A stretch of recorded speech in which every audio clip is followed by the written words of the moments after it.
Hare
Bhaktalal महाराज की जय। निताय गौर प्रेमानंदी। हरे कृष्ण।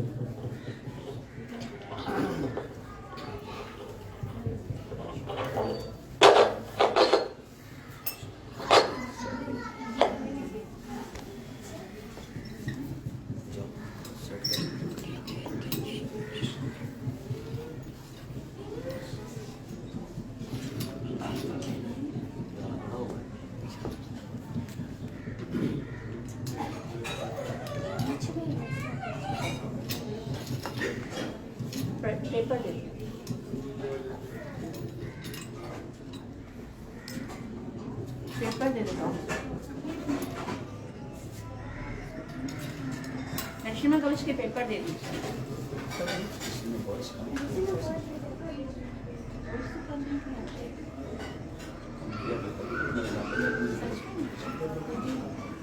इसके अंदर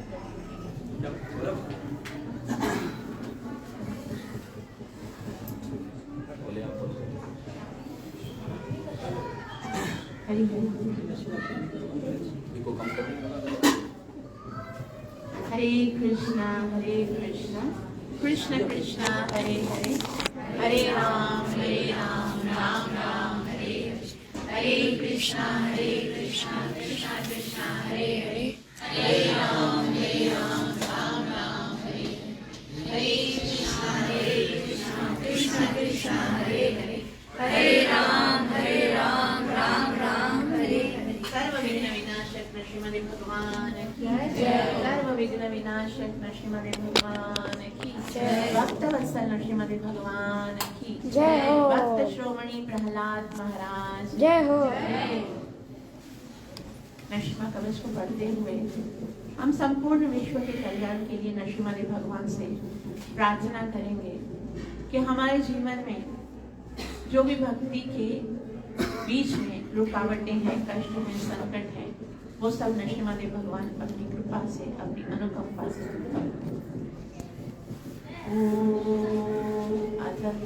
श्री प्रहलाद कृत श्री नरसिम्हा कवचम।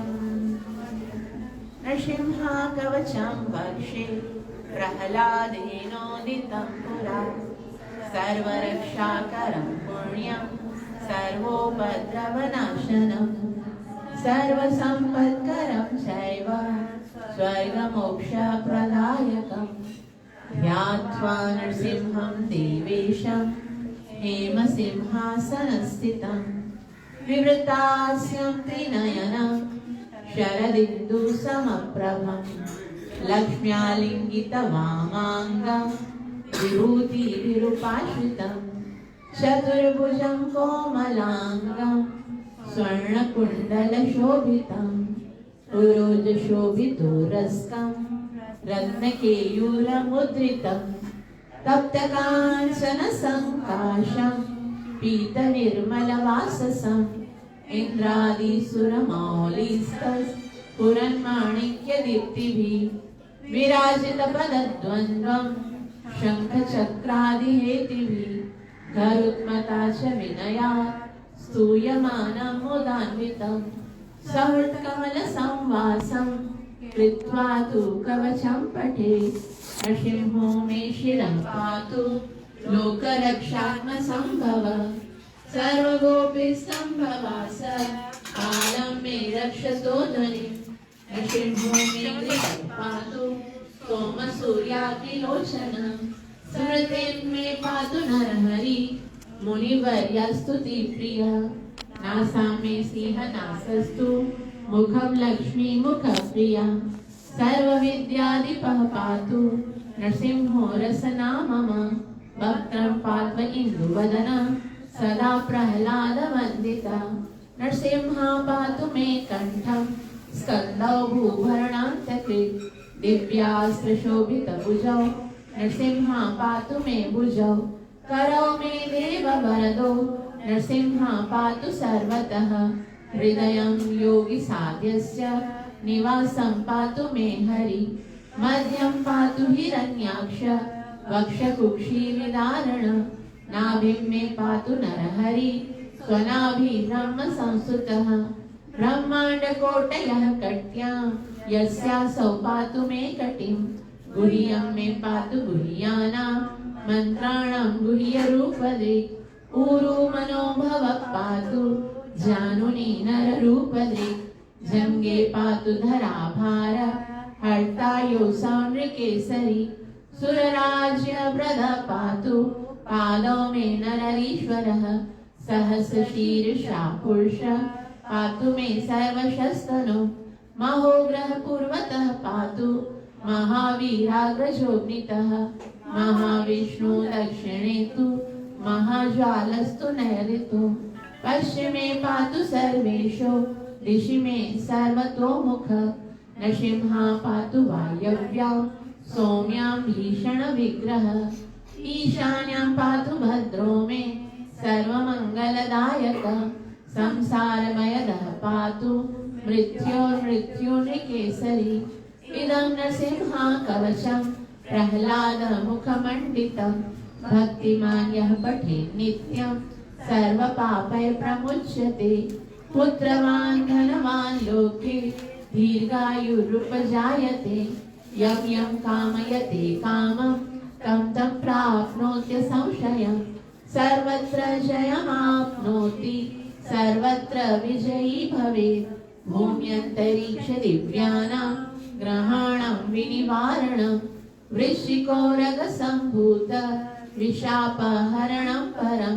ब्रह्मराक्षसयक्षाणां दूरोसारणकारणं भुजे वा तालपत्रे वा कवचं लिखितं शुभं करमूले धृतं येन सिद्ध्येयुः कर्मसिद्ध्यय देवासुरमनुष्येषु त्वं समेव जयं लभेत् एकसन्ध्यं त्रिसन्ध्यं वा यः पठेत् नियतो नर सर्वमङ्गलमाङ्गल्यं भुक्तिं मुक्तिं च विन्दति द्वात्रिंशति सहस्राणि पाठे शुद्धात्मनं नृणां कवचस्यास्य मन्त्रस्य मन्त्रसिद्धि प्रजायते अनेन मन्त्रराज्येन कृत्वा भस्माभिमन्त्रणं तिलकं धारयेद्यस्तु तस्य ग्रहभयं हरेत् त्रिवारं जपमानस्तु दत्तं वार्याभिमन्त्र च प्राशयेद्यं नरं मन्त्र नृसिंहा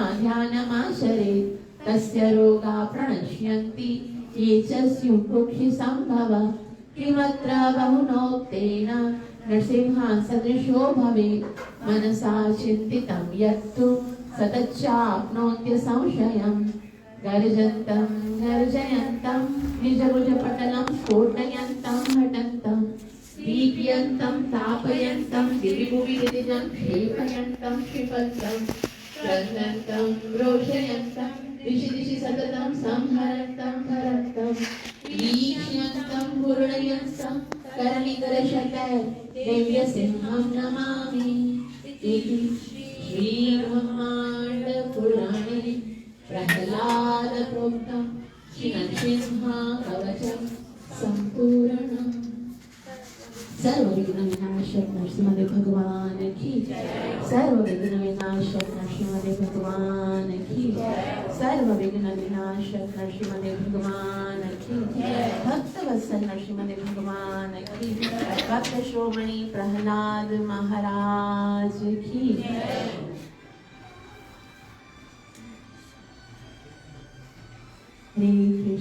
हरे कृष्ण कृष्ण कृष्ण हरे हरे हरे राम राम राम हरे हरे राम चरण रति जो चहे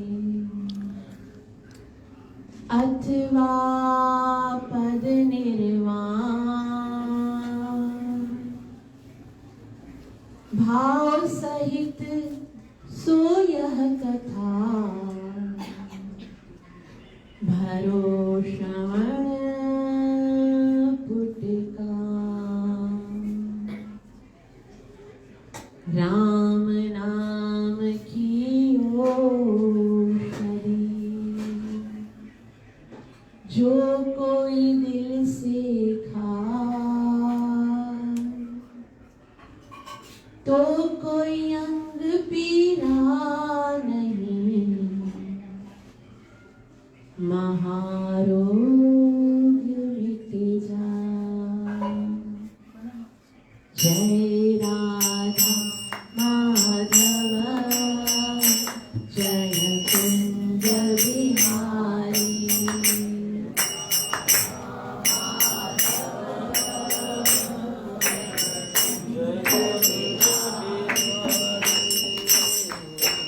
जय राधा माधव जय कुंज बिहारी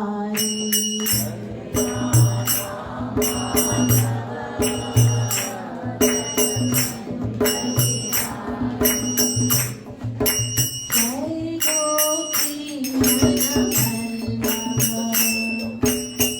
जय गोपी जय गोपी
Jai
जनक सुता जग जननी जानकी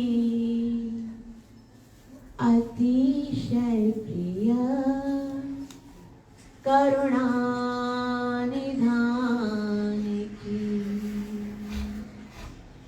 ताकि जुग पद कमल मनाऊं तासु कृपा निर्मल मति पाऊं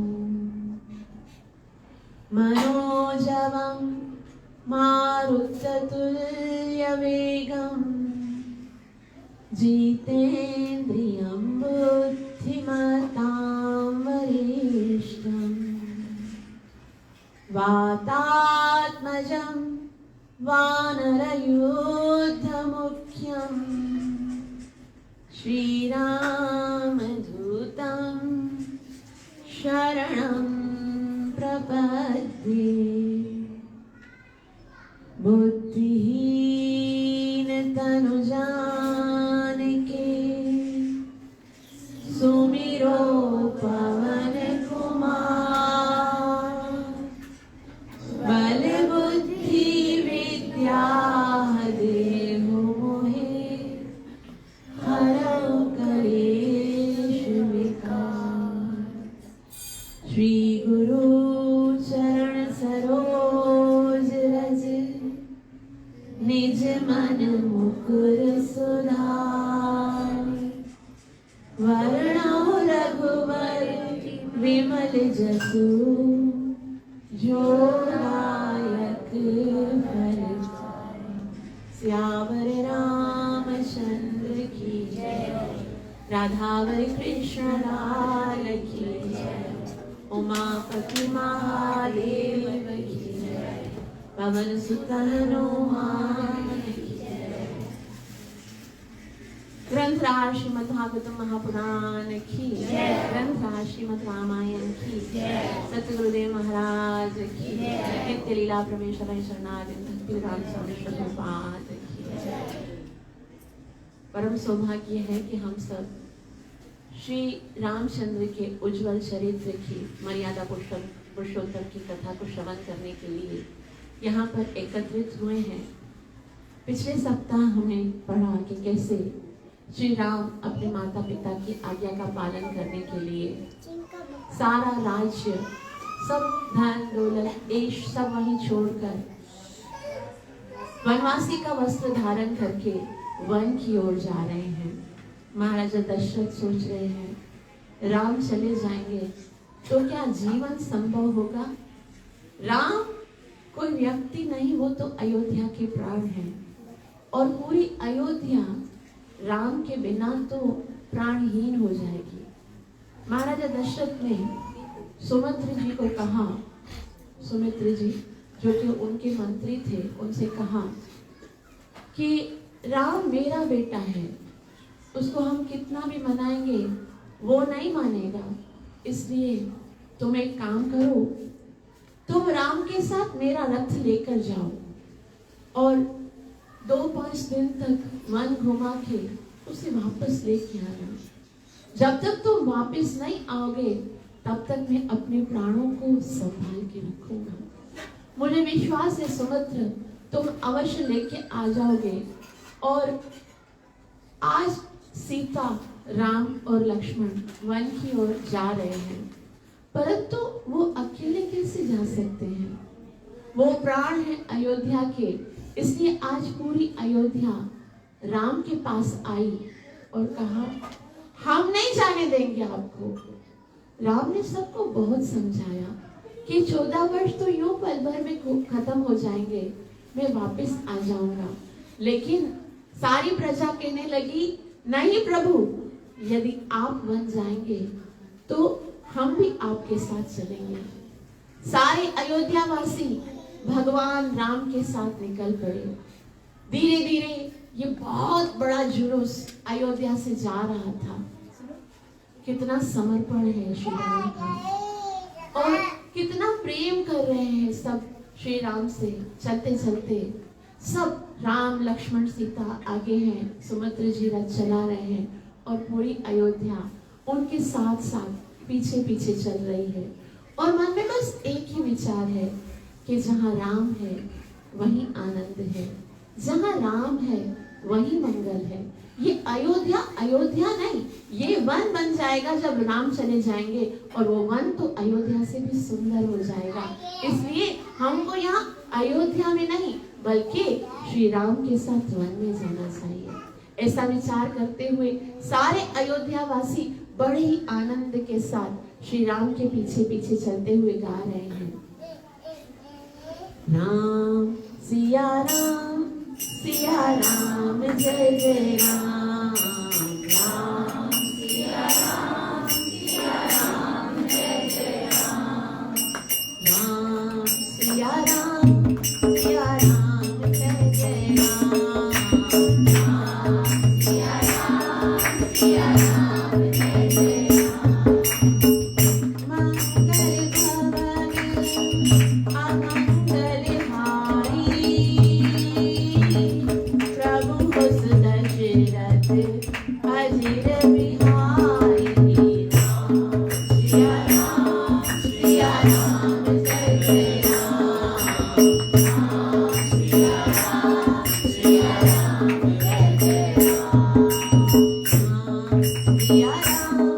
सिया राम जय जय राम, राम सिया राम जय जय राम। राम नाम करे अमित प्रभावा, वेद पुराण उपनिषद गावा, राम सिया राम जय जय राम, राम सिया राम जय जय राम। जिन पर कृपा राम की होई, बिन पर कृपा करे सब कोई, राम सिया राम जय जय राम, राम सिया राम जय जय राम। लिखता नाम जपत जग जाना, वाल्मीकि भय ब्रह्म समाना, राम सिया राम जय जय राम, राम सिया राम जय जय राम। कलयुग केवल नाम आधारा, सुमिर सुमिर नर उतरे पाया, राम सिया राम जय जय राम, राम सिया राम जय जय राम। हरि अनंत हरि कथा अनंता, गहरी सुनहि प्रभु विधि सब संता, राम सिया राम जय जय राम, राम सिया राम जय जय राम। तो यूं सब श्री राम का भजन करते हुए, नाम लेते हुए, स्मरण करते हुए श्री राम के पीछे पीछे जा रहे हैं। चलते चलते संध्या समय आया और तमसा नदी के किनारे पर श्री राम थोड़ी देर के लिए विश्राम के लिए वहां पर एक वृक्ष के नीचे बैठे हैं। और धीरे धीरे समय बीत रहा है। सब अयोध्या वासी बहुत आनंदित हैं कि आज हम श्री राम के साथ हैं। बातें करते हुए, चर्चा करते हुए बहुत समय हो गया और रात होने लगी। और जब रात हुई तो अवध के सारे जो वासी हैं उनको नींद आने लगी। और जैसे ही सब जैसे रात हो गई, अंधेरा हो गया और सब नींद में जब सोने लगे तो श्री राम ने देखा कि सारी प्रजा अब सोई हुई है। तुरंत ही श्री राम ने सुमित्रा जी को इशारा किया कि सुमित्रा जी रथ निकालिए। और रथ निकाल के अब हमें यहाँ पर सबको सोता हुआ छोड़ के निकल जाना चाहिए, क्योंकि इतने सारे प्रजाजनों को तो हम वनवास नहीं लेके जा सकते। तो सुमित्रा जी ने रथ निकाला और श्री राम, लक्ष्मण और सीता मैया रथ पर बैठे हैं। राम जी उनको आज्ञा करते हैं कि सुमित्रा जी खोज मार कर रथ चलावा, खोज मार रथ हांका उताता और उपाय बना ही नहीं पाता। खोज मार किस तरह से होता है? वो कहते हैं जब रथ चलाते हैं ना, तो रथ के जो पहिए होते हैं ना, उनके पीछे से एक निशान बनता है, उसके पीछे लोग जा सकते हैं कि भाई यहाँ से रथ चला। लेकिन एक तरीका ऐसे होता है, अगर हमको गुप्त रीति से जाना होता है तो रथ को ऐसे चलाया जाता है कि वो पहियों के निशान नहीं बनते हैं। तो इस तरह से उन्होंने कहा पहियों के निशान भी नहीं होने चाहिए, वरना तो ये उठकर सारे पीछे आ जाएंगे। तो खोज मार कर रथ चलाए और वायु के वेग से जो है ना, बहुत तेज गति से जो सुमित्रा जी हैं वो रथ चला रहे हैं। रथ चलाते चलाते चलाते वो आगे बढ़ रहे हैं। लेकिन रामायणकार कहते हैं कि यहाँ पर एक बहुत सुंदर प्रश्न उठता है, और प्रश्न क्या है कि श्री राम जो है वो अवध की सारी प्रजा को यूं सोता हुआ छोड़कर क्यों चले गए? क्या वो अवधवासी भगवान से प्यार नहीं करते थे? क्या वो भगवान का भजन नहीं कर रहे थे? क्या वो भगवान को चाहते नहीं थे? लेकिन भगवान उन सबको वहीं छोड़कर आगे निकल गए। तो बड़ा महत्वपूर्ण है हम साधकों के लिए, और ये बहुत समझने की बात है कि भगवान राम क्यों चले गए। प्यार तो सब करते थे, लेकिन एक कारण है, और वो क्या कारण क्या है कि भगवान सामने बैठे हैं और वो सब सो गए। तो यहाँ पर एक बात समझ में आती है कि प्रेम की रीत है कि जब हमारा प्रेम ही जाग रहा है तो हमें भी नहीं सोना चाहिए। तो यहाँ पर ये बहुत बड़ी गलती की है अवधवासियों ने कि श्री राम को देख रहे कि श्री राम हैं, अभी विश्राम कर रहे हैं, और उनको देखते देखते वो सो गए। तो सिद्धांत यह है कि साधक यदि सो जाए तो भगवान हाथ से निकल जाते हैं। तो भगवान श्री कृष्ण भगवत गीता में अर्जुन से कहते हैं, अर्जुन भजन में यदि स्थिर होना चाहते हो, भजन में यदि दृढ़ होना चाहते हो, तो हर एक कार्य में समतोल होना चाहिए। कैसा होना चाहिए? युक्त आहार विहारस्य युक्त स्वप्नावबोधस्य योगो भवति दुःखा। जो खाना पीना सोना ये सब बैलेंस में होना चाहिए। ऐसा नहीं कि हम भगवान उठते हैं, भगवान कब उठते हैं? सुबह सवेरे उठते हैं, 4 बजे जाग जाते हैं, प्रभात के समय, ब्रह्म मुहूर्त के समय 4:30 बजे तो भगवान तैयार होकर दर्शनार्थी के लिए सामने आ जाते हैं, दर्शन करने के लिए। और ये हम जो भगवान से प्रेम करने का दावा करते हैं, और हम उस समय आनंद से सो रहे होते हैं। शास्त्र तो, संत तो यहाँ तक कहते हैं, यह प्रीत करण की रीत नहीं, प्रभु जागत है तू सोवत है, जो जागत है सो पावत है, जो सोवत है सो खोवत है। मैं आप सबको प्रवचन नहीं दे रही हूँ। तुलसी महाराज कहते हैं, स्वांतः सुखाय तुलसी। ये भागवत, ये रामायण की कथा जो करता है ना वक्ता, सबसे पहला उपदेश, ये प्रवचन सर्वप्रथम तो मेरे लिए है। आप सब मेरे लिए प्रार्थना कीजिए कि मैं ब्रह्म मुहूर्त में उठकर नाम जप कर सकूं, भगवान के दर्शन कर सकूं, भगवान की सेवा। ब्रह्म मुहूर्त में उठकर जो नाम जप किया जाता है उसका वजन पूरी, थोड़ा सा भी जप, अगर थोड़ी सी क्वांटिटी भी उस समय माला की जाती है, पूरे दिन तक माला जप करते रहो, उसका वजन भारी होता है। इसलिए हमें प्रयास करना चाहिए कि ज्यादा से ज्यादा समय जो है मॉर्निंग का जो उस समय भगवान एकदम फ्रेश होते हैं और एकदम फ्री होते हैं, क्योंकि ज्यादातर हमारे जैसे आलसी तो सोए हुए होते हैं। तो जो उस समय उठकर भगवान का भजन करते हैं उनको बहुत जल्दी से सुनते हैं और बहुत जल्दी से कृपा प्राप्त होती है। तो यहाँ पर बताया जा रहा है कि अवधवासी सो गए और भगवान निकल गए। तो ऐसा ना हो कि हम भी सोते रह जाएं और ये जीवन निकल जाए। ये जीवन बड़े मुश्किल से, बड़ी प्रयास से मिला है और इसका सदुपयोग यही है कि सवेरे उठकर भगवान का नाम जप करना चाहिए। तो अवधवासी सारे सब सोते रह गए और भगवान उनको छोड़कर चले गए। भगवान सुमित्र जी के साथ आगे बढ़ रहे हैं और आगे बढ़ते बढ़ते एक गांव आता है जिसका नाम है श्रृंगवेरपुर। जब वो श्रृंगवेरपुर में पहुंचे हैं, ये श्रृंगवेरपुर जो है वो निषादों का गांव है। उस गांव का राजा निषाद राज गोह, जो बहुत ही प्रेम करता है श्री राम जी से और दशरथ अयोध्या वासियों से, तो उस गांव में वो पहुंचे हैं। श्रृंगवेरपुर का नाम श्रृंगवेरपुर इसलिए भी है क्योंकि यहाँ पर एक दीवार है जो श्रृंगी ऋषि के श्रृंग से बनी है, या फिर क्योंकि वो श्रृंगी ऋषि भी वहां पर ही रहते थे इसलिए उसका नाम श्रृंगवेरपुर है। निषाद राज गोह जब देखा श्री राम पधारे हैं, लक्ष्मण और सीता मैया पधारी हैं, तो इतना प्रसन्न होते हैं, बहुत ही सुंदर स्वागत करते हैं और उनसे प्रार्थना करते हैं कि आप हमारे गांव में आए हैं तो कृपया एक रात हमारे साथ रहकर हमें आनंद दीजिए।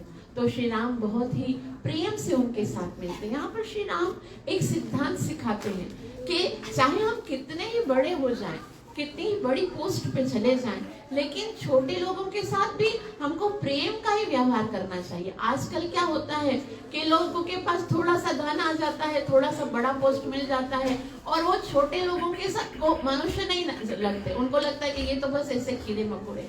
लेकिन श्री राम बहुत ही सुंदर व्यवहार करते हैं, अपने व्यवहार से सिखाते हैं। और वहाँ के सारे जो लोग हैं वो छोटी छोटी भेंटें, कुछ कोई फल लेके आता है, कोई फूल लेके आता है और श्री राम जो हैं वो बहुत ही प्रेम से उसे स्वीकार करते हैं। भगवान केवल भाव को देखते हैं, इसीलिए भगवान का एक नाम है भावग्राही जनार्दन। आप क्या दे रहे हो वो महत्वपूर्ण नहीं है, आप कितने प्रेम से दे रहे हो वो महत्वपूर्ण है। तो भगवान बहुत ही प्रेम से उनकी सब भेंटें स्वीकार करते हैं।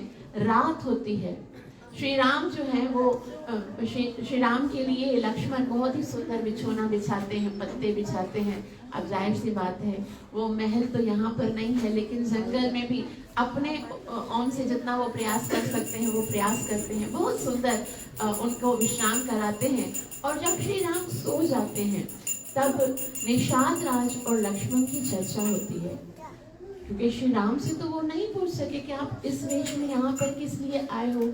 लेकिन लक्ष्मण जी से पूछा कि लक्ष्मण भैया ये क्या हो गई, ये श्री राम ने ये जो वनवासी का वेश धारण किया है ये मुझसे देखा नहीं जा रहा है, आखिर हुआ क्या था। लक्ष्मण से पूछने लगे कि ये सब कैसे हो गया, क्यों हो गया। तब लक्ष्मण कहने लगे कि भैया इस बात पर अफसोस करने की कोई कारण नहीं है, क्योंकि जो विधि का विधान होता है वो तो होकर ही रहता है और हमारे जीवन में जो कुछ दुख और सुख आते हैं वो तो हमारे कर्मों के अनुसार होते हैं। काहू न कोई सुख दुख कर दाता, निज कृत कर्म भोग सब विधाता। कि जो कुछ सुख और दुख जो है वो हमारे कर्मों के अनुसार है। संसार में कोई भी ताकत, कोई भी ऐसा शक्तिशाली नहीं है जो किसी को दुख दे सके या किसी को सुख दे सके। दुख देने वाला तो और कोई नहीं है बल्कि हमारा अपना ही कर्म है। और कोई इस धरती पर पैदा नहीं हुआ जो हमारे जीवन में कोई दुख या संकट उत्पन्न कर सके। दुख हमारे कर्मों का फल होता है। पर ऐसा बताया जाता है कि हमने जो भी पूर्व जन्म में कार्य किए हैं उसी कार्य का जो प्रभाव होता है इस जन्म में, अगर बुरा कार्य किया होता है तो बुरा प्रभाव पड़ता है, जब अच्छा कार्य किया होता है तो वो सुख बनकर आता है। इसीलिए किसी को दोष नहीं देना चाहिए। हम सदैव अपने दुख का दोष किसी और पर आरोपित करते हैं, उसके कारण दुखी हूँ, उसके कारण दुखी हूँ, उसके कारण दुखी हूँ। लेकिन हम किसी के कारण दुखी नहीं है। हम किसके कारण दुखी हैं? अपने कर्मों के कारण ही दुखी है। आज जो हमें दुख दे रहा है वो वास्तव में व्यक्ति नहीं, हमारे ही कर्म उस व्यक्ति का स्वरूप धारण करके हमारे सामने आए हैं। इसीलिए दोष नहीं देना चाहिए, क्योंकि यदि हम किसी और को दोष देंगे तो एक नया कर्म निर्माण हो जाएगा और उस कर्म को भुगतने के लिए दोबारा दूसरा दुख भुगतने के लिए संसार में आना पड़ेगा। आज जो दुख मिल रहा है उसे कृपा समझ के स्वीकार करके भगवान से कह दो, जितना हिसाब किताब पूरा करना है कर दो, अब नहीं आना, बस हो गया, बहुत हो गया, जितना दिया है मैंने वो आज सारा हिसाब वसूल करके अब बस मैं आपकी चरणों की सेवा करना चाहता हूँ, बहुत हो गया, बहुत जन्म हम पिछड़े थे, ये जन्म तुम्हारे लेके अब आपको प्राप्त करना है, अभी किसी को दोष आरोपण नहीं करना है। तो इस तरह से जब सोए हुए थे और बहुत ही सुंदर वार्तालाप करने के बाद सुबह हुई और दूसरे दिन जब सुबह हुई तब भगवान श्री राम सुमित्रा जी को प्रणाम करके कहते हैं, बाबा यहाँ पर एक और सिद्धांत प्रकट करते हुए श्री राम बता रहे हैं, वो मंत्री हैं, उनके घर के वर्कर हैं, लेकिन फिर भी वो कितना आदर से उनको पुकारते हैं।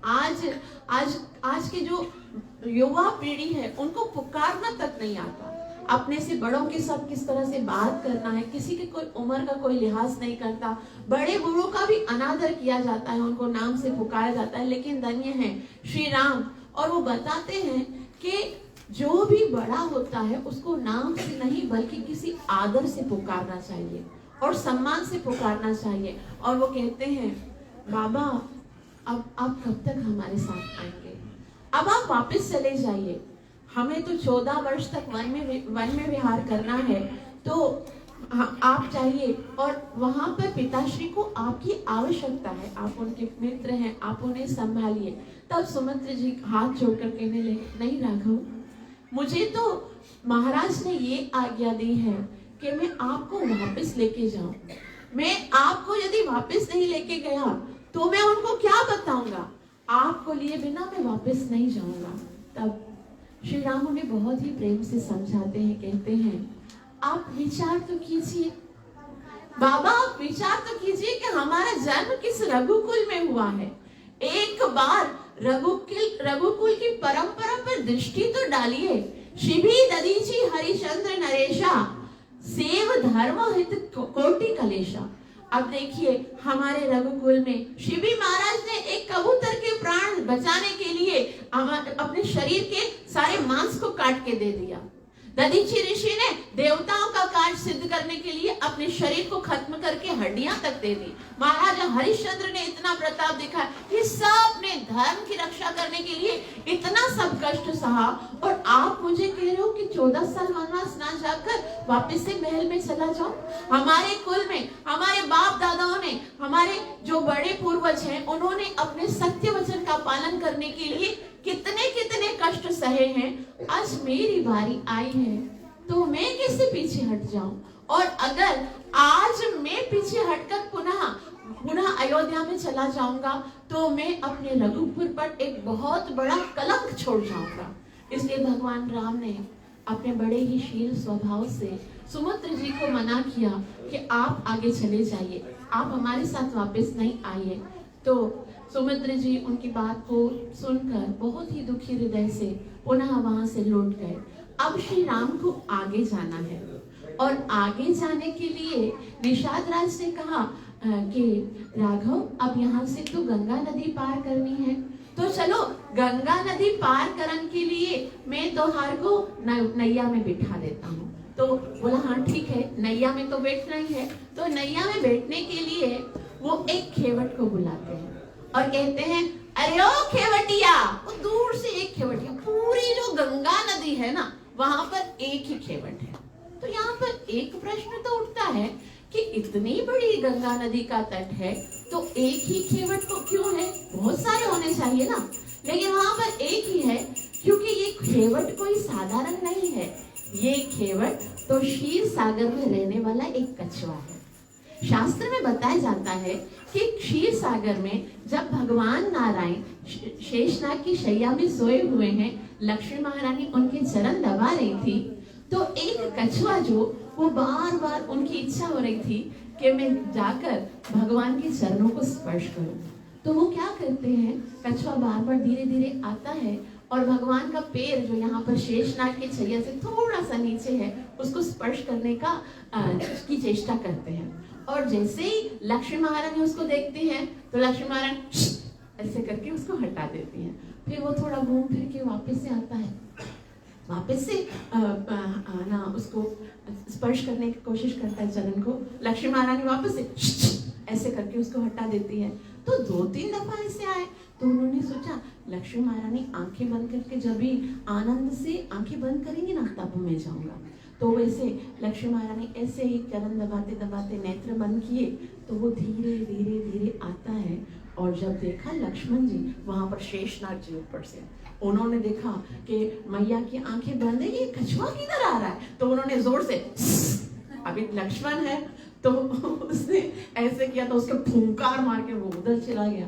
तभी वो सोचने लगा ये इनका क्षेत्र है ना, इनका क्षेत्र है तो मनमानी कर रहे हैं। अब मैं प्रतिज्ञा करता हूं कि एक दफा जब ये पृथ्वी पर आएंगे ना मैं भी पृथ्वी पर जाऊंगा और इनके चरणों को ऐसा मल के धोऊंगा, ऐसा मल ये लक्ष्मी और ये शेषनाग कुछ नहीं कर सकेंगे। तो उसी के लिए याद रखिए जब संकल्प आता है ना हृदय में, जो पूरी प्रकृति आपका साथ देती है। एक बार जब एक शुद्ध संकल्प आ जाए ना, मुझे ये सेवा करनी है भगवान की, तो संसार की कोई भी ताकत आपको रोक नहीं सकती, क्योंकि पूरी प्रकृति मयाध्यक्षेण प्रकृति भगवान की अधीक्षता में चलती है। बस आप संकल्प कर लो कि मुझे भगवान की ये सेवा करनी है, भगवान स्वयं ही आपको योग्यता प्रदान करेंगे, भगवान स्वयं ही आपको प्लेटफॉर्म प्रदान करेंगे, भगवान स्वयं ही सारा सर्कमस्टेंसेस बना देंगे। बस हमको एक हृदय के अंदर संकल्प बनाना है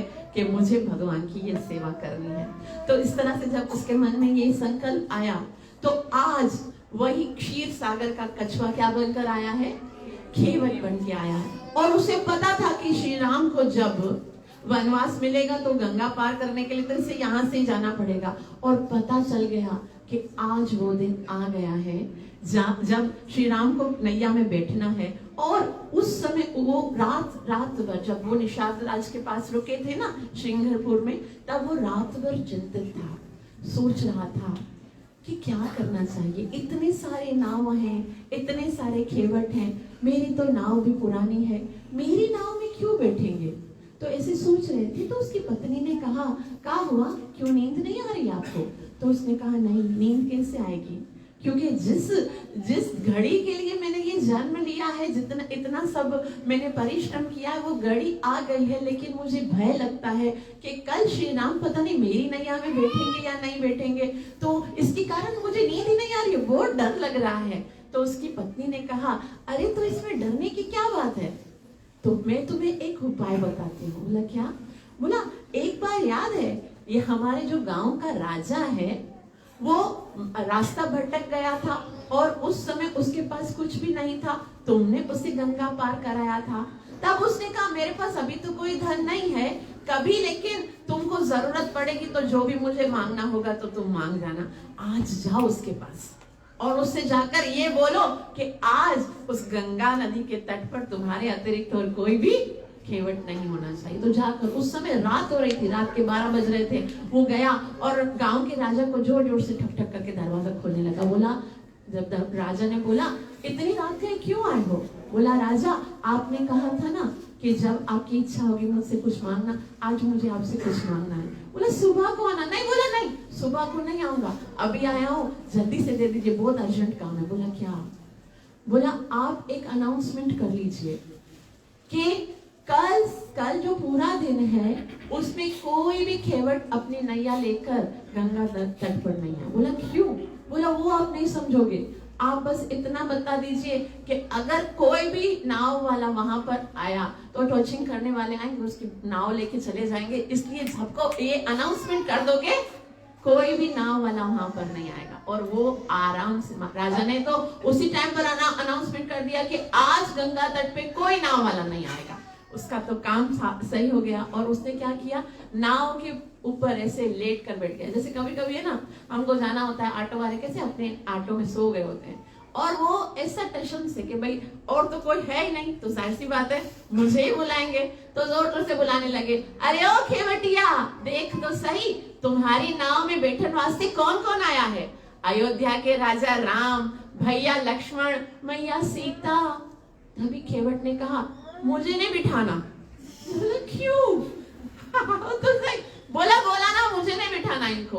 तभी वो करीब जाके बोलते हैं कि देखिए अभी हमें तो नैया पार कराना है, ये सागर पार करने के लिए और कोई नैया भी नहीं है। तो भैया श्री राम कहते हैं, भैया अपनी नाव को जरा तनिक आगे लेके आओ ताकि सीता को आसानी से उसमें बिठा सकूं, और आप हमें ये जो नैया है उसमें बिठाकर ये गंगा नदी पार करा दीजिए। तब वो कहने लगे कि अरे ये नहीं हो सकत है, मैं आपको पार लगाऊं और स्वयं बीच मझधार में डूब जाऊं, ऐसा नहीं हो सकत। तभी बोला कि लेकिन क्या तुम्हारी नाव हमारा भार नहीं सह सकेगी? तो बोली भैया भार तो तभी सहन कर सकेगी जब ये नैया रह जाएगी। तो हार सरनन का प्रभाव हमको पता है। बोला क्या? मैं समझा नहीं। तभी वो कहने लगा, अरे भाई आप अपने आप को इतना नादान मत बताओ, हमने आपके चरणों के प्रताप को समझा हुआ है। तो बोला श्री राम ने कि ऐसा क्या प्रताप है मेरे चरणन का? बोला इन चरणन के कारण जो पत्थर की शिला है वो नारी बन जाती है। पत्थर के ऊपर जब आपके चरण रखे गए तो वो नारी बन गई। मेरी तो पत्थर तो बहुत सख्त होता है, मेरी नाव तो फिर भी लकड़ी की है, वो तो पैर रख दे ही फौरन से स्त्री बन जाएगी। मेरी तो एक पहले से भी पत्नी है, उसी का बहुत मुश्किल से गुजारा कर पाता हूँ, अभी ये दूसरी आ गई तो फिर दो को कैसे पालूंगा? आप तो भगवान हो, हजारों को पाल सकते हो, मुझसे पूछो कितनी फरमाइशें पूरी करनी पड़ती हैं। और दूसरी बात तो ये कि हम तो बहुत गरीब हैं और हमारी गुजर बसर का एक यही नाव तो खाली एक सहारा है। अगर ये नाव ही स्त्री बन गई और ये भी खर्चा करने लगी तो मैं दोनों का कैसे पूरा करूंगा? तो कृपा करके मैं आपको अपनी नाव में नहीं बिठा सकता। तभी श्री राम ने कहा, परंतु कोई तो उपाय होगा, कोई उपाय तो होगा कि आप हमें इसमें बिठाओ, और तो कोई नाव नहीं है। तो बोला इसका एक ही उपाय है। बोला क्या उपाय है? बोला अगर आप मुझे अपने चरणों को धोकर उस चरण रज को, जब मैं इसको चरण को धोऊंगा मल के बहुत अच्छे से और उस चरण को पी कर देखूंगा, छड़क के देखूंगा, यदि इससे कोई स्त्री नहीं बनती है ना दूसरी, तो फिर समझ जाऊंगा कि ये कोई है ना, इसके अंदर कोई जादू टोना नहीं है। तो यहाँ पर राधा गोविंद महाराज एक बहुत ही सुंदर उपहास करते हुए कहते हैं कि जैसे जब भगवान ने अहल्या को पत्थर से स्त्री बनाया था ना, उस समय तो सारे जितने दंडकारण्य के जितने ऋषि मुनि थे ना, वो समझ रहे थे कि हमारा काम तो बन गया, क्योंकि उन्होंने क्या हुआ, भाव में आकर या ऐसे ही उन्होंने सन्यास तो ग्रहण कर लिया, लेकिन सन्यास ग्रहण करने के बाद तो उनको पता चला कि गृहस्थ आश्रम में तो रहकर आसानी से भक्ति की जा सकती थी, खाम घर छोड़कर इधर आके सन्यास, हाथ में कुछ मिलता नहीं है, ना खाना टाइम पर मिलता है ना कुछ, इससे बेहतर था हमने भी गृहस्थ स्वीकार कर लिया होता। लेकिन अब वो इतना समय सन्यास में गुजारे, इतनी बड़ी बड़ी दाढ़ी ये वो इतने बड़े, तो उनको कौन विवाह? आज आप खुद सोचो, कोई है ना जो कमाते नहीं होंगे, ऐसे ही जो खाली भजन करते, उनसे कोई विवाह करेगा? आज तो गरीब माँ बाप भी बोलेंगे कि भाई हमारा जो होने वाला दामाद हो वो प्रिंस होना चाहिए। तो उन्होंने सोचा कोई हमको तो विवाह करने के लिए स्त्री कोई अपनी कन्या तो देगा ही नहीं। तो राधा गोविंद महाराज बोले थे फिर सारे जितने भी वो ऋषि मुनि है ना, वो पत्थर चुनने लगे कि वो पत्थर चुन कर, किसी को गोरी बीवी चाहिए थी तो गोरा पत्थर चुन रहे थे, किसी को काली बीवी चाहिए होती थी तो काला पत्थर चुन रहे थे, किसी को अगर है ना मोटी बीवी चाहिए होती तो मोटे मोटे पत्थर, किसी को स्लिम चाहिए होती थी तो स्लिम, सब जमा करके रख रहे थे। यहाँ से श्री राम गुजरेंगे ना तो इन पत्थरों पर हम लोग क्या करेंगे, उनके चरण स्पर्श करवा देंगे, स्त्रियां बन जाएंगी, हमारा काम हो जाएगा। तो ऐसे कर रहे थे। लेकिन ऐसा कहते हैं कि भगवान राम ने पूरे जीवन में एक ही पत्थर से स्त्री बनाई, है ना। पत्थर जब चल रहे थे रास्ते पे तो बहुत सारे पत्थर हुए होंगे ना, लेकिन स्त्री कितनी बनी? एक ही बनी। लेकिन भगवान का नाम कितना महान है, भगवान का नाम भगवान से कितना महान है। भगवान ने तो एक ही पत्थर में से स्त्री बनाई, लेकिन भगवान का नाम आद जुगाद से अनेकों अनेक जन्मों से हम जैसे पत्थर हृदयों को भगवान के भवसागर तक पार करा रहा है। ये जो हमारा जो पत्थर हृदय है वो पिघलता है जब हम भगवान का नाम उच्चारण करते हैं। तो इस तरह से और जब केवट ने बोला कि पांव धुलाने पड़ेंगे, तब उसने कहा, लक्ष्मण तो बहुत क्रोधित हो गया। लक्ष्मण ने ऐसे तीर उठाया और बोला भैया। लक्ष्मण ने, श्री राम ने कहा लक्ष्मण शांत हो जा, और कोई उपाय नहीं है, चरण धुलवाने दे दो। तो उसने कहा अभी वो अपनी पत्नी को बुलाते हैं, पार्वतिया लेके आओ। वो गंगा जल लेके आती है और एक छोटा सा एक है ना कसोटी लेके आती है, जिसके ऊपर जो थाल की तरह होता है ना, उसमें चरण रख के भगवान के चरण धो रहे हैं। और चरण धो के एक चरण को धोते हैं और एक चरण को धो के एक चरण बाहर होता है और बोलते हैं सब्र करो। वो वापस चले जाते हैं। तो बोला अभी वेट करा रहे हैं भगवान को, क्योंकि अभी तो उनका है ना मोनोपोली, और तो कोई है नहीं। तो अंदर जाके फिर वो एक कलसे में पानी लेके आते हैं। तो लक्ष्मण बोला ये कर क्या रहा है, सीधी तरह से जल्दी से चरण धो के आपको बिठाए ना नाव में। तो श्री राम बोलते हैं सब। तो बोला आप ये क्या कर रहे हो। बोला मेरे पिताजी और मेरे पूर्वजों का देहांत हो गया था, तो हमारे ब्राह्मण लोग कहते हैं कि गंगा में जाकर जल तर्पण करना चाहिए।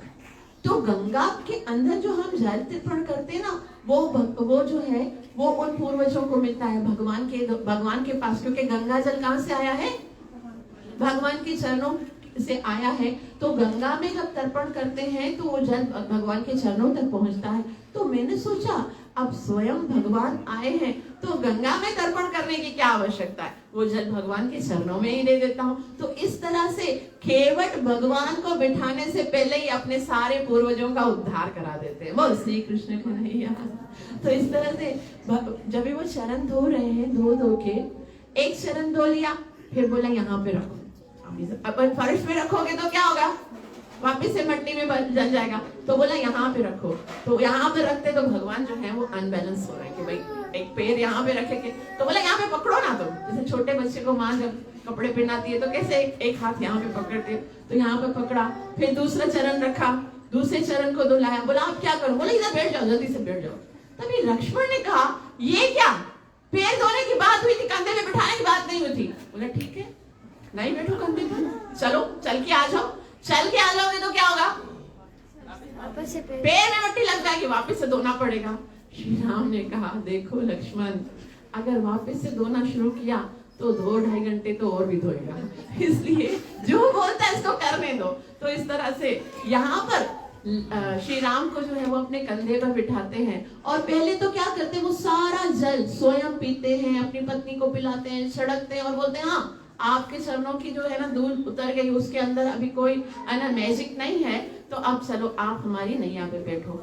और नैया में बिठाते हैं नैया में। अब तट कितना है, यहाँ से लेकर वहां तक के तट, अगर शराफत से लेके जाते ना तो पूरे 5 मिनट लगते हैं सीधा तट अगर क्रॉस करवाते। लेकिन भगवान कृष्ण के भक्त जितने टेढ़े हैं ना, राम के भी उतने ही टेढ़े हैं। ऐसा नहीं समझना चाहिए कि वो सीधे साधे होंगे। तो वो क्या करते हैं, कश्ती में उनको बिठाते हैं और गोल गोल घुमा रहे हैं, ऐसे जा रहे, कभी ऐसे जा रहे, कभी ऐसे जा रहे, कभी ऐसे जा रहे। सुबह से लेकर शाम हो गई, अभी तक तट नहीं आया। लक्ष्मण को बार बार क्रोध आ रहा है कि ये सीधा क्यों नहीं चल रहा है। तभी श्री राम उसको शांत कराते, देखो लक्ष्मण क्रोध नहीं करो, खून खराबा नहीं करना, यहाँ पर हमको पार होना है। इसके नाव में बैठकर अगर बीच में छोड़ दिया तो क्या करेंगे। तो फिर ऐसे बहुत देर हो गई। तभी श्री राम को वापस लक्ष्मण बोले भैया अभी आप इसको गाओ वरना मैं। तो बोले ठीक है मैं कहता हूँ, शांत रहो। तो श्री राम है ना उस केवट को बोलते हैं कि देखो भैया सुबह से शाम हो गई है, क्या तुम इतना घुमा रहे हो, हम तो तुम्हारी नाव में घूमते घूमते थक गए हैं, कृपा करके अभी हमें पार लगा दो। तभी केवट कहता है बस इतने में ही थक गए रघुवर, मैं तो तुम्हें ये बताना चाहता था कि तुम ये जो मेरी नाव में थोड़े से चक्कर काटे हो उसी में थक गए और कहते हो भव पार लगा दो। हमारी ओर देखो, हमको देखो, ना जाने कितने जन्मों से 84 के चक्कर में घूम रहे। हम आपको यही बताना चाहते हैं, हम भी थक गए, अभी हमें भी भव सागर पार करना। श्यावर रामचंद्र भगवान।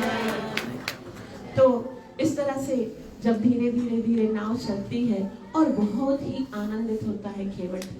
वो संसार, वो भगवान जो पूरे संसार को भवसागर पार कराता है, आज उस खेवट की नाव में बैठा हुआ है, विनती करते हुए कि मुझे पार करा दो, मुझे पार करा दो। ये भगवान की लीला है कि भगवान अपने भक्तों के लिए कुछ भी करता है, भक्तों को आनंद देने के लिए वो कुछ भी करता है। तो इस तरह से धीरे धीरे धीरे ये नैया जो है वो तट पार पहुंचती है और उस तरफ आते ही जैसे ही श्री राम नाव से उतरते हैं, फिर सीता मैया को उतारते हैं, तो श्री राम को ऐसा लगा कि इन्होंने मेरी सेवा की है, तो सेवा के बदले में जरूर इसे मुझे कुछ देना चाहिए। याद रखिए, किसी की सेवा बगैर उजूरी की नहीं लेनी चाहिए, क्योंकि किसी का अगर थोड़ा सा भी आप सेवा लोगे ना तो उसकी बदले में आपको वापस से वो देने के लिए आना पड़ेगा। इसलिए किसी से भी सेवा अगर हम ले रहे हैं, हमको तो क्या है, हमको लगता है आ जाए सब लोग बैठे, कोई पैर दबाए, कोई मालिश करे, कोई बना के दे, कोई करे, और हमको लगता है कि ये सारा होता रहे बस। किसी की भी सेवा अगर हम स्वीकार करते, किधर भी किसी के घर भी जाओ तो भी कुछ दे के आओ, कुछ दे के आओ, ताकि उनकी सेवा जो है आपके ऊपर कर्ज ना रह जाए। कल वापस आएंगे, बोलो कल हमारे घर पे आना ताकि हिसाब किताब पूरा कर दे, इससे नहीं उसके लिए वापस आना पड़े। तो श्री राम ने कहा कि अब इनकी सेवा स्वीकार की है तो इनको कुछ ना कुछ तो देना पड़ेगा। लेकिन श्री राम तो वनवासी के वेश में थे, उनके पास तो कुछ था नहीं। तो उन्होंने धीरे से इधर उधर देखा, सीता मैया समझ गई कि रघुवर उनको कुछ एवज देना चाहते हैं, तो धीरे से अपनी अंगूठी उतारी है और धीरे से श्री राम के हाथ में दे दी। यहाँ पर रामायणकार कहते हैं, ऐसे कहते हैं धर्म पत्नी, जब पति को कुछ धर्म का कार्य करना पड़ता है और अगर वह असशक्त है तो उसे अपना भी देना चाहिए कि लो। और आज तो क्या होता है, पति यदि धर्म करना चाहता है, अपने पैसों से भी करना चाहता है, तो वो क्या बोलती है, इतना सारा दान करने की क्या जरूरत है, मुझे तो खुद भी फंक्शन के लिए बड़ी साड़ी लेनी है, इतना ज्वेलरी लेना, और तुम बस यूं ही लुटाते रहोगे, बस वेलफेयर के काम ही रह गए, घर को कुछ नहीं देखना करना है।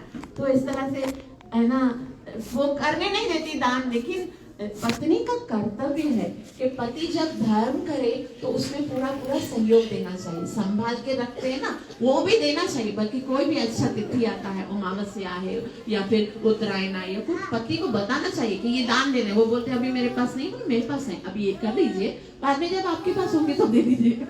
तो दान के लिए उत्साहित करना चाहिए पति को। तो इस तरह से जैसे ही अंगूठी दी है श्री राम को, और श्री राम जो है वो केवट को वो अंगूठी दे रहे हैं। जैसे ही वो देने लगे तो वो केवट ने कहा, ना भैया ना, मैं आपसे मजूरी कैसे ले सकता हूँ। तभी श्री राम ने कहा, नहीं आपने मेरी सेवा की है तो उसके बदले में मुझे आपको तो कुछ देना पड़ेगा। बोला नहीं, देखो एक बिजनेस वाला जब होता है ना, तो एक ही बिजनेस वाले व्यक्ति जो है एक दूसरे से नहीं लेन देन नहीं करते। जब भी एक हमारे पास अगर कुछ होता है और सेम अगर फैब्रिक कपड़े वाला होता है ना, तो अगर कपड़ा बेटा तो दूसरा उसके बाद उससे वही सामान सेम होता है ना, तो उससे लेते, तो पैसे नहीं देने होते। तो बोला नहीं। जब भी लक्ष्मण ने सुना तो लक्ष्मण ने बोला, ये अपने हद से ज्यादा नहीं हो गया है, हमारा बिजनेस और इसका बिजनेस एक जैसा कैसे हो सकता है, हमारा बिजनेस तो अलग है, हम तो राजा हैं और ये क्या है, खेवट, ये तो खेवट है। तभी खेवट है ना, वो बहुत ही प्रेम से उसको बताता है, धोबी से धोबी न देत दुलाई, नाई से नाई न लेत एक पार, धोबी से धोबी न देत दुलाई, नाई से कुछ लेत नहीं नाई, तुम भी खेवट मैं भी खेवट, तुम भी खेवट मैं भी खेवट, कैसे लूं तुमसे उतराई, कैसे लूं तुमसे उतराई, कर दी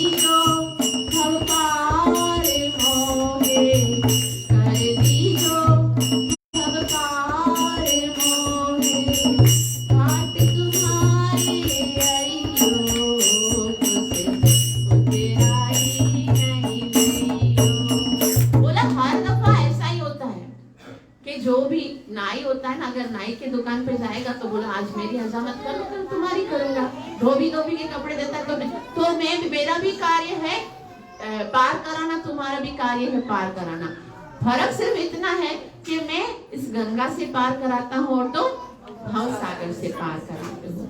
तो आज मैं तुम्हें गंगा से पार करा रहा हूँ, इसलिए एक न एक दिन में, अभी आज तुम्हारी बारी है तो मुझे तुमसे कुछ धन नहीं चाहिए, लेकिन एक न एक दिन मैं भी तुम्हारे घाट पर आऊंगा और भव सागर पार करने के लिए। तो तुम भी बगैर कुछ देने के मुझे भी उस भव सागर से पार करा देना।